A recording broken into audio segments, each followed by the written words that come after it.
السلام علیکم دوستوں۔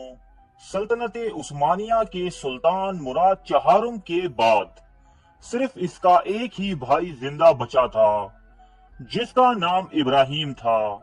مراد چہارم نے بستر مرگ پر اس کے قتل کا بھی فرمان جاری کیا، کیونکہ مراد چاہتا تھا کہ اتنی بڑی سلطنت کسی پاگل کے ہاتھوں میں جانے سے اچھا ہے کہ عثمانیوں کا سلسلہ یہیں پر ختم ہو جائے۔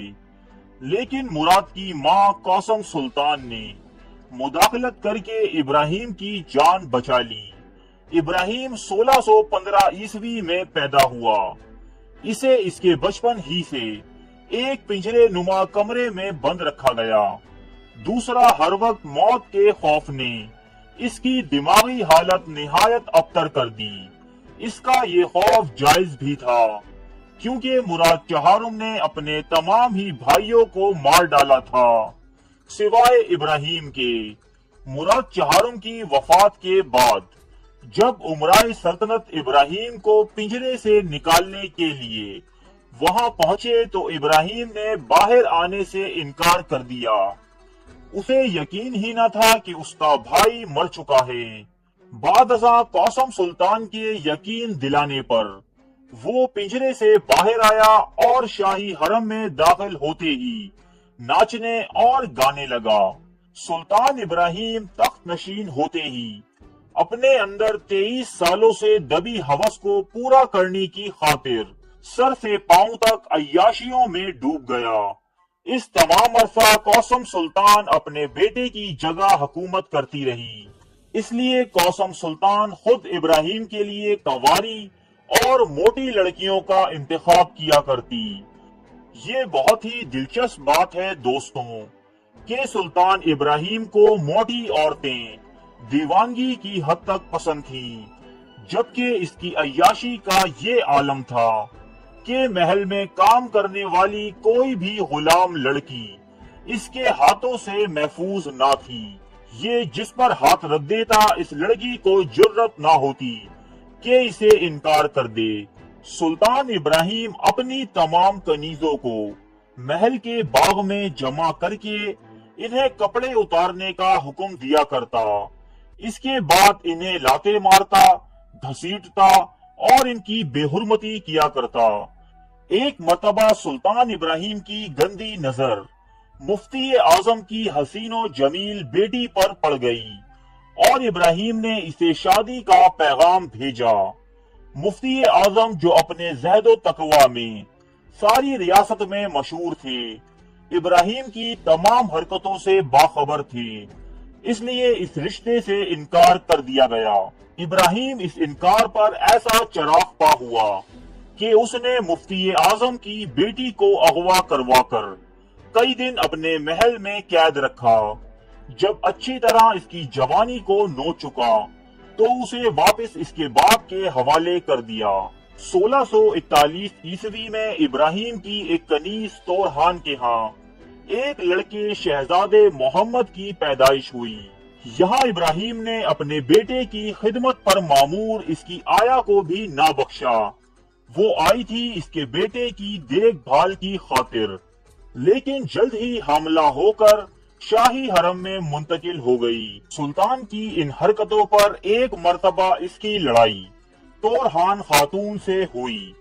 ابراہیم ایسا غصے میں آیا کہ اس نے تورحان کے ہاتھوں سے اپنے بیٹے محمد کو چھین کر تالاب میں پھینک دیا، لیکن خوش قسمتی سے شہزادے محمد کی جان بچا لی گئی۔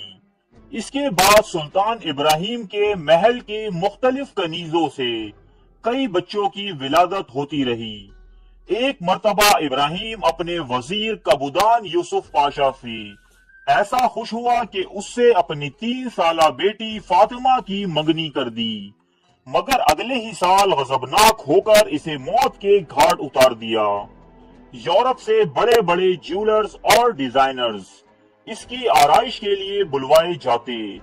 وہ اپنی داڑھی، کپڑوں اور دیگر چیزوں کو خوشبو میں تر رکھتا، خاص کر عنبر اس کی پسندیدہ خوشبو تھی۔ سلطان ابراہیم ایسی کتابیں جمع کیا کرتا کہ جس میں جنسی مواد بھرا ہوتا اور ہم بستری کے نت نئے طریقے درج ہوتے۔ ایک مرتبہ سلطان ابراہیم کی نظر ایک جوان گائے پر پڑی۔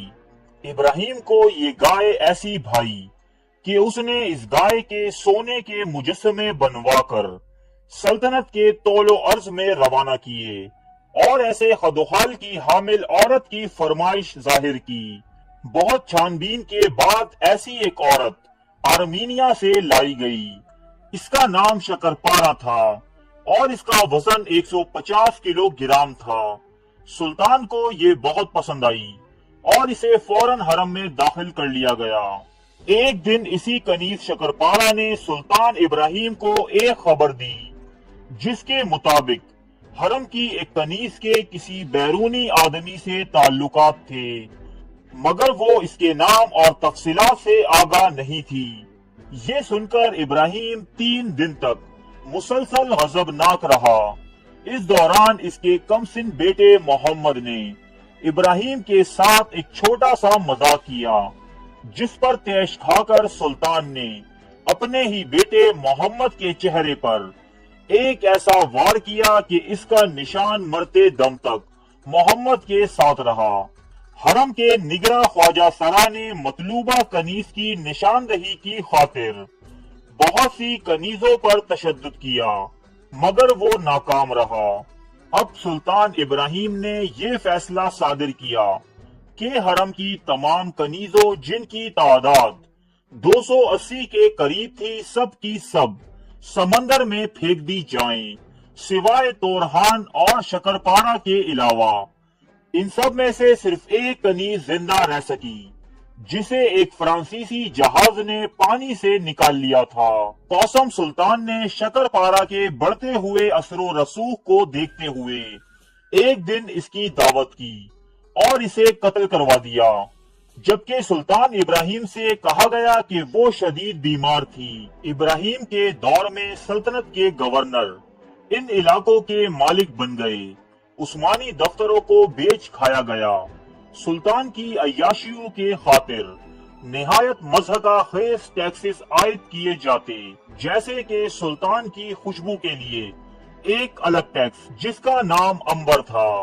اسے اپنے ملک میں پھیلی افراتفری اور بیرونی خطروں کی کوئی پرواہ نہیں تھی۔ ریاست کے امراء اور شرفا اس کے ہاتھوں کا کھلونا بنے ہوئے تھے، یہاں تک کہ 1648 عیسوی میں ینیچری فوج نے تنخواہیں نہ ملنے پر بغاوت کر دی اور وزیر اعظم کو قتل کر کے سڑک پر لٹکا دیا گیا۔ اس کے ساتھ ساتھ مفتی اعظم نے، جو خود بھی سلطان کے عتاب کا شکار ہوا تھا، اس نے سلطان ابراہیم کے خلاف فتویٰ جاری کر دیا اور سلطان ابراہیم کو معزول کر کے ایک مرتبہ پھر سے اسی پنجرے میں بند کر دیا گیا۔ اس کی جگہ اس کے کم سن بیٹے محمد کو تخت پر بٹھا دیا گیا۔ سلطان ابراہیم اب اس قید خانے میں دن رات رویا کرتا اور اس کی آوازیں دور تک سنائی دیتی۔ اس کے حق میں بغاوت ہو جانے کے پیش نظر ینیچری نے اس کے پنجرے میں جا کر اسے قتل کر دیا، جہاں وہ مرتے مرتے رحم کی بھیک مانگتا رہا اور خدا رسول کے واسطے بھی دیتا رہا۔ لیکن افسوس کہ اسے خدا اور رسول اس وقت یاد نہ آئے جبکہ وہ تخت پر براجمان تھا اور لوگوں کو شدید عذاب میں مبتلا کیا کرتا۔ قتل کے بعد اسے مسجد آیا صوفیہ میں اس کی چچا سلطان مصطفیٰ اول کے پہلو میں دفن کر دیا گیا۔ ارے فرینڈز، 1 منٹ، آپ ایسے ہی جا رہے ہیں؟ اتنی محنت سے ویڈیو بنائی ہے، ایک لائک تو بنتا ہے نا؟